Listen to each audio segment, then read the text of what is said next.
오늘 본문 역대하 5장 1절에서 14절까지의 말씀은 이 성전이 완공이 되고 언약궤가 이 지성소 안에 안치되고 마지막에는 이 여호와의 영광의 구름이 성전에 가득 채우는 장면으로 묘사되고 있습니다. 우리의 인생도 또 교회도 이 순서를 따라야 할 것 같습니다. 하나님께서 시작하신 일이 끝까지 완성되어야 하고요.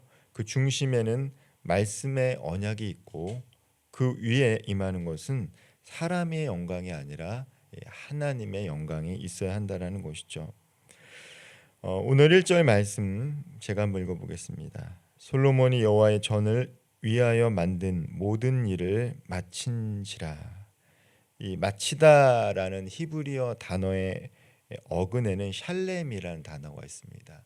마치다라는 단어의 어근은 이 샬렘인데 우리가 잘 아는 것처럼 샬롬과 비슷하죠. 이 샬렘이라는 뜻은 단순히 우리 개역개정에서는 끝나다 일을 마쳤다라고 하지만 샬람의 본 의미는 완전하게 마무리하다라는 뜻을 갖고 있어요.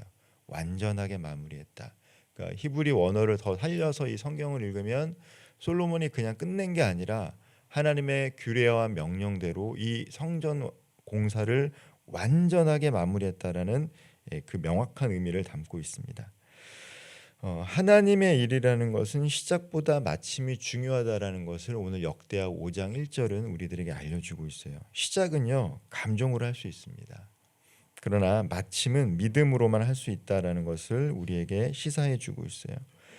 성전이 완공되자 솔로몬은 남은 은과 금과 기구들을 성전 보고에 보관합니다. 사람의 마음이 어떻습니까? 재물을 보면 챙기고 싶고요. 공로가 생기면 내가 칭찬받고 싶어해요. 그러나 솔로몬은 그렇게 하지 않았습니다. 남은 것을 자기 것으로 삼지 않았어요. 하나님께 드려졌습니다. 다윗이 피 흘려 얻은 전리품을 평생 모은 재산을 하나님 앞에 아낌없이 구별해 드렸고 그 헌신이 성전의 구석구석에 스며들었다라는 것을 오늘 본문을 통해서 우리는 다시 한번 묵상하게 됩니다. 그리고 이것이 바로 우리의 헌신이 되어야 합니다. 많이 드리는 것보다 더 중요한 게 뭐냐면 하나님 앞에 구별해서 정확히 드리는 거예요. 정확히 드리는 거. 이것을 보여주고 있어요. 7절 말씀입니다. 제사장들이 여호와의 언약궤를 그 처소로 메어 드렸으니 곧 본전 지성소 그룹들의 날개 아래라. 성전이 지어지자 이제 솔로몬이 했던 일이 무엇입니까? 하나님의 언약궤를 옮기는 거였어요. 언약의 안치입니다. 궤는 원래 실로의 성막에 머물러 있었죠. 실로에 있었다가 전쟁 중엔 어떻습니까? 블레셋 땅에 있었다가 다시 기럇 여아림 집에 오랫동안 머물렀습니다. 다윗의 장막을 지나 이제 비로소 지성소로 다시 돌아오게 되었어요. 그동안 성막에 있다가 없어졌다가 다시 마지막에 지성소. 그래서 오늘 본문에 보면 오늘까지 있었더라 이렇게 언약궤가 드디어 제자리를 찾았다라고 역대하 5장에는 기록이 되어 있습니다. 우리 인생도 그런 것 같습니다. 하나님이 우리를 부르셨지만 때로는 둘러가고 때로는 멈춰설 때가 있어요. 그리고 때로는 눈물의 시간을 지날 때가 있습니다. 그러나 우리가 반드시 기억해야 될 것은 하나님께서 우리를 부르셨다라면 우리는 하나님이 정하신 자리로 돌아가게 되어 있다라는 거예요. 하나님께서 부르신 그 자리 벗어날 때가 있죠. 그러나 반드시 하나님이 부르신 자리로 돌아가게 되어 있습니다. 이것이 질서이기 때문이에요. 하나님께서 창조하시고 우리의 인생 가운데 질서가 있는데 그 질서대로 살아가게 돼요.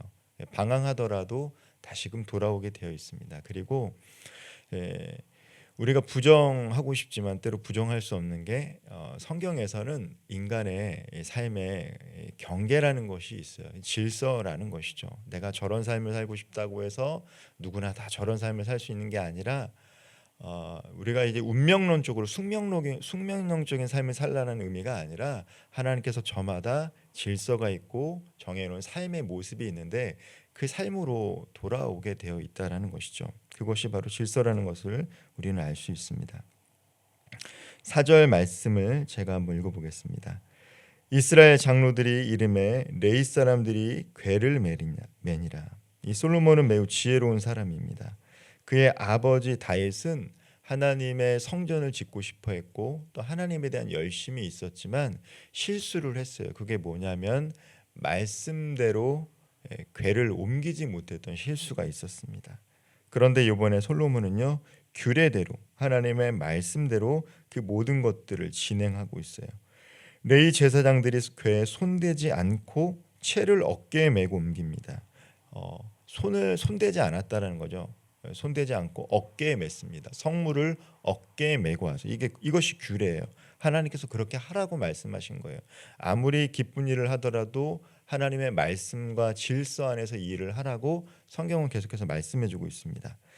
이 다윗 시대 우사의 아픔을 기억하는 솔로몬의 순종이었어요. 목적이 옳다라고 해서 우리는 방법을 가볍게 여길 수가 없습니다. 이게 하나님 거룩한 일이니까 절차를 무시하고 내 마음대로 하겠다. 이거 하나님께서 용납하는 것이 아니라는 겁니다. 목적이 옳다 하더라도 방법도 옳아야 되고요. 질서도 옳아야 돼요. 성전을 건축하는 일부터 궤를 옮기는 그 모든 일 가운데는요, 방법과 질서가 있다라는 것을 우리는 기억해야 됩니다. 하나님의 일은 하나님의 방식으로 하는 거예요. 우리는 종종 빨리 하는 것을 잘하는 것이다, 성공하는 것이다라고 생각하기 쉽지만 하나님은 바르게 하는 것을 옳다라고 얘기해 주시고 그것이 하나님의 성공의 방식입니다. 빠름이 우리를 앞서게 할 수는 있어도 바르게 살아가는 것이 하나님께서 우리를 지켜주시는 거예요. 10절 말씀입니다. 궤 안에는 두 돌판 외에 아무것도 없으니 이것은 이스라엘 자손이 애굽에서 나온 후 여호와께서 그들과 언약을 세우실 때에 모세가 호렙에서 그 안에 넣은 것이더라. 오늘 말씀에 보면요, 궤 안에는요 두 돌판 외에는 아무것도 없었다라고 이야기하고 있어요. 만나를 담았던 항아리도 아론의 쌍난 지팡이도 더 이상 궤 안에 없었다라고 이야기합니다. 하나님의 성전의 가장 중요한 지성소 안에 있었던 것은 기적의 표징이 남은 것이 아니라 하나님의 살아계신 말씀만이 남았다라는 것은 시사하는 바가 커요. 예수님께서도 여러 가지 표적을 보이셨지만 사람들은 표적을 통해서 예수를 믿었던 것이 아니에요.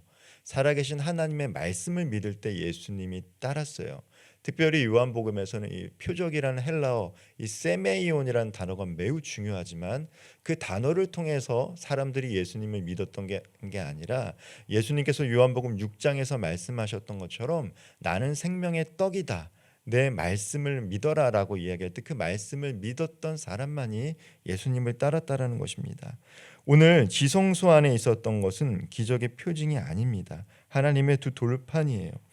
말씀이 더 중요하다. 기적보다 말씀이 더 중요하다라는 것을 알 수 있어요.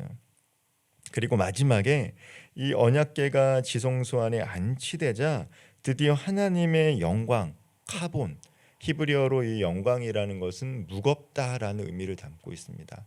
하나님의 무거움, 영광이 구름 가운데 임했다라고 이야기합니다. 14절 말씀 제가 한번 읽어보겠습니다.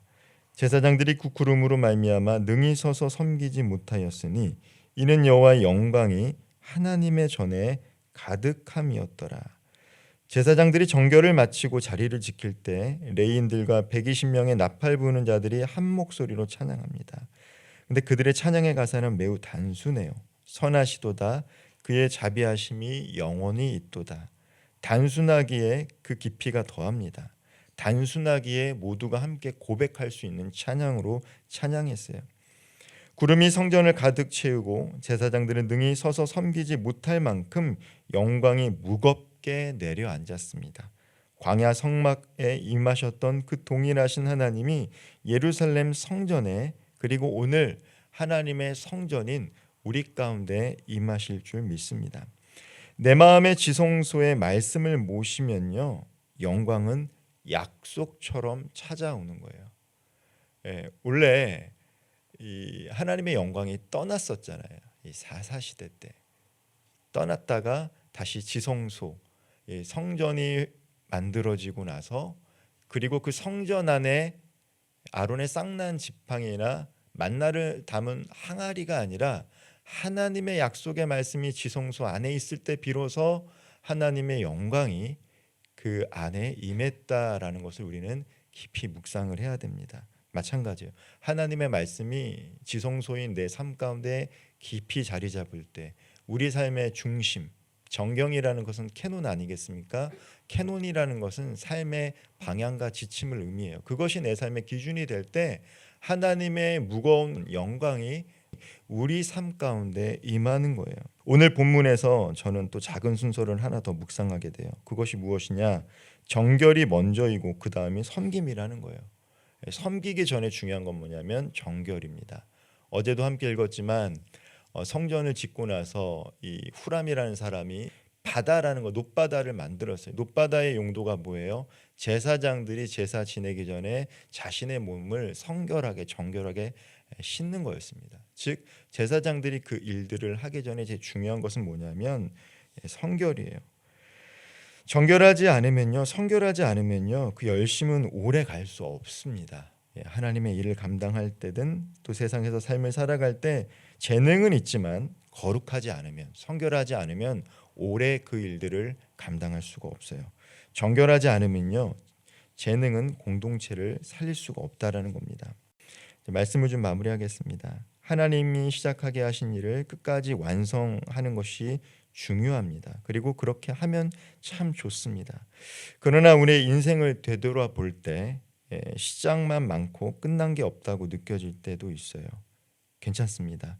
솔로몬이 성전을 완공했지만 그 뒤에도 많은 문제가 있었다라는 것을 우리는 말씀을 통해서 알고 있어요.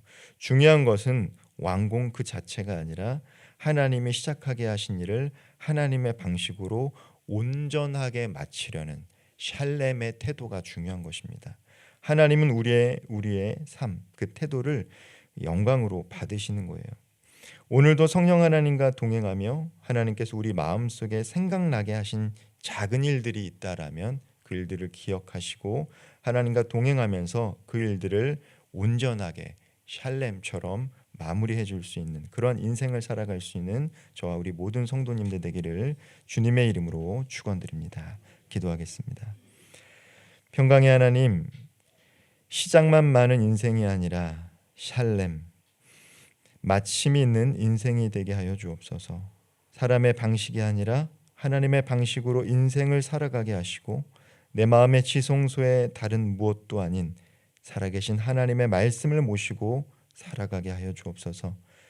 주님은 선하시고 그 사랑은 영원합니다라고 노래했던 것처럼 우리의 고백 위에 주의 영광으로 응답하는 복된 하루 되게 하여 주옵소서.